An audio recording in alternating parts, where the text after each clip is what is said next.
Magandang araw. Ang ating paksa sa araw na ito ay ang ukol sa tekstong deskriptibo. Narito ang inaasahang matututuhan ng bawat isa pagkatapos na sesyong ito. Una, nakikilala ang mga tiyak na katangian ng tekstong naglalarawan. Ikalawa, nakikilala at nasusuri ang mga halimbawa ng tekstong naglalarawan. Ikatlo, nakapipili ng angkop ng mga salitang naglalarawan at ang huli ay nakasusulat ng tekstong naglalarawan. Bago tayo magpatuloy ay nais ko munang magbalik-aral tayo. Ano nga ba muli ang tinatawag na tekstong informatibo? Ikalawa, saan maaaring humango ng datos at o impormasyon? Bilang panimula at pagpapatuloy ay nais kong pag-isipan ninyo ito.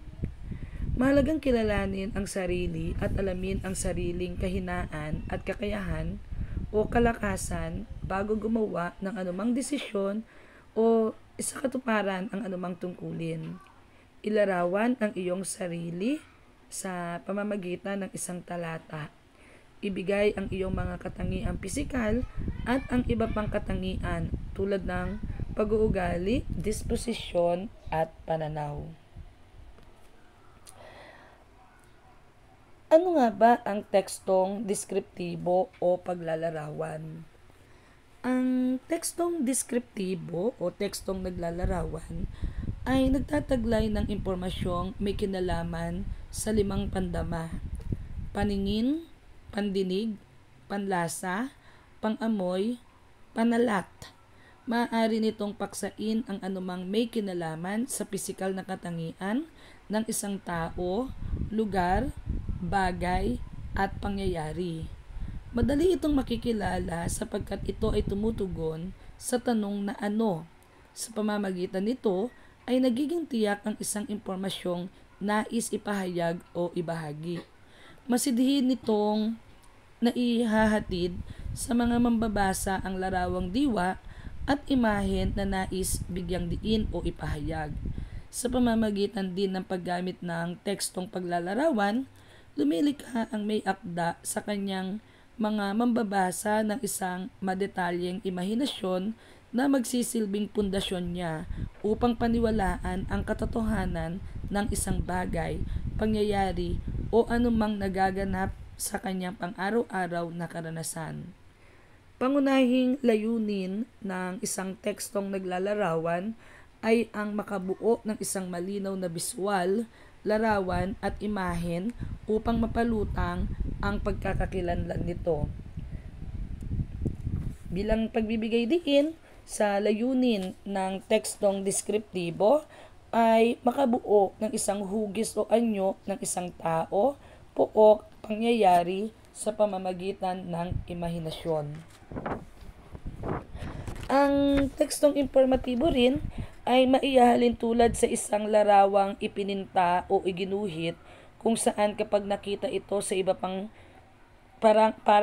sa iba pa or sa iba ay parang nakita na rin nila ang orihinal na pinagmulan ng larawan.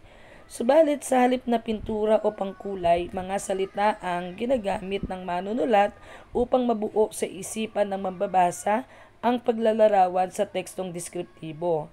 Mga pang-uri at pang-abay ang karaniwang ginagamit ng manunulat upang mailarawan ang mga tauhan, tagpuan, mga kilos o galaw o anumang bagay na nais niyang mabigyang buhay sa imahinasyon ng mambabasa. Mula sa epektibong paglalarawan ay halos makikita, maaamoy, maririnig, malalasahan o mahahawakan na nang mambabasa ang mga bagay na inilalarawan kahit pa sa isipan lamang niya nabubuo ang mga imaheng ito. Bagamat ang mga pang-uri at pang-abay ang karaniwang ginagamit na mga salita sa pagbuo ng tekstong deskriptibo, madalas din ginagamit ang iba pang paraan ng paglalarawan tulad ng paggamit ng pangalan at pandiwang ginagawa ng mga ito, gayon din ng mga tayutay tulad ng pagtutulad, pagwawangis, pagsasatao at iba pa. Ang paglalarawan ay mayroong iba't ibang uri.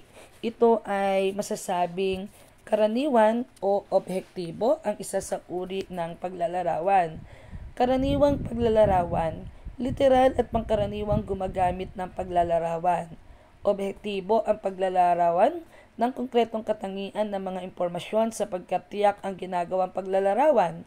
Payak o simple lamang ang paggamit ng mga salita upang magbigay o maibigay ang katangian ng nakita, narinig, nalasahan, naamoy at naramdaman sa paglalarawan.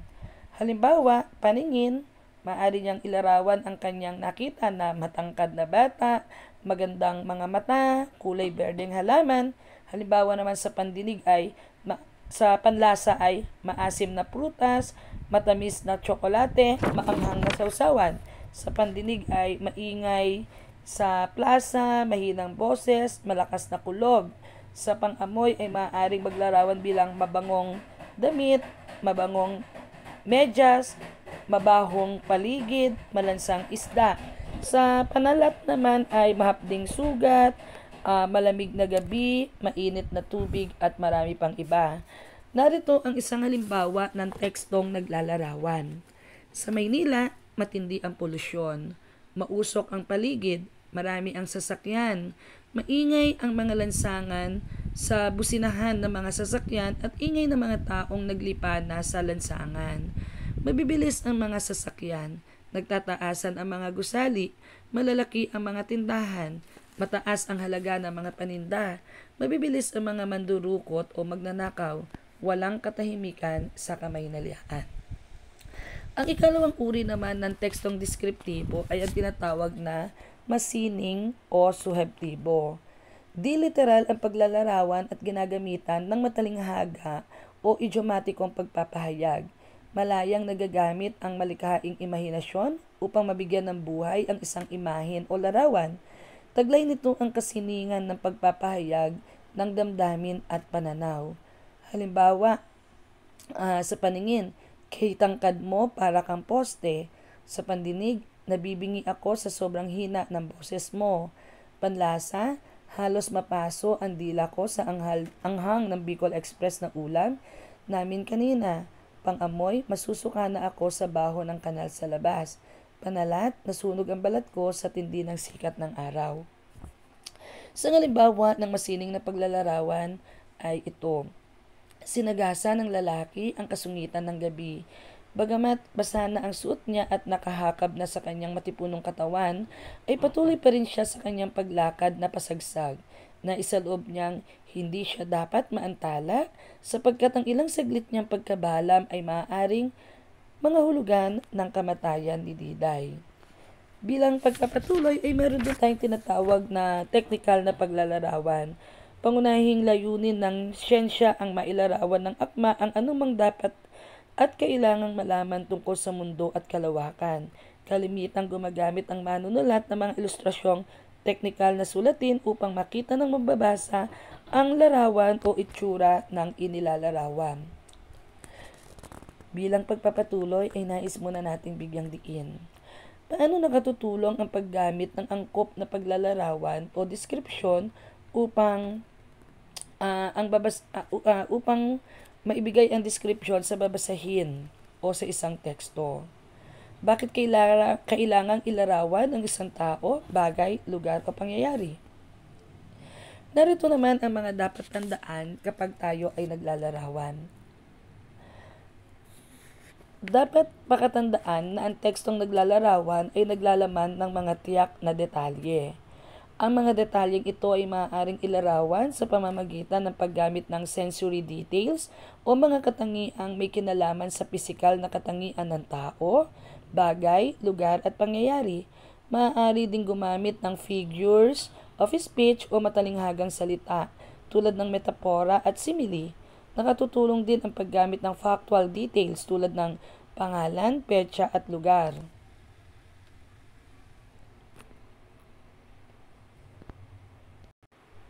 Narito naman ang mga teknikal sa pagkuha ng datos para mabisang maglarawan. Sa pagkuha ng datos sa mabisang paglalarawan, maaari nating gamitin yung tanong na ilarawan mo, iugnay mo, suriin mo, pangatwiranan mo, ilapat mo, at ihambing mo. Halimbawa, ano ang itsura, tunog, amoy, lasa at pakiramdam. Sa pag-uugnay, ano ang pagkakaugnay nito? Sa suriin, maaari natin itanong ang paano ito nabuo, paano ito gumagana. Sa pangangatwiran naman ay ganito, positibo o negatibo ba ito? Kapakipakinabang o nakapipinsala ba?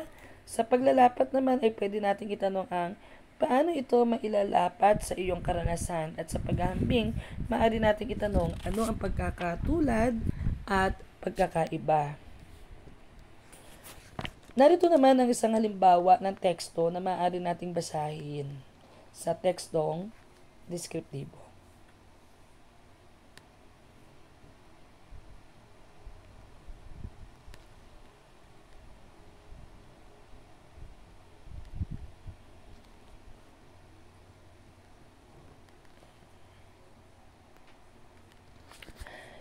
Matapos natin mabasa ang isang halimbawang teksto, narito naman ang kailangan nating sagutin. Ano ang maihinuhang larawan ng bayan batay sa pamagat?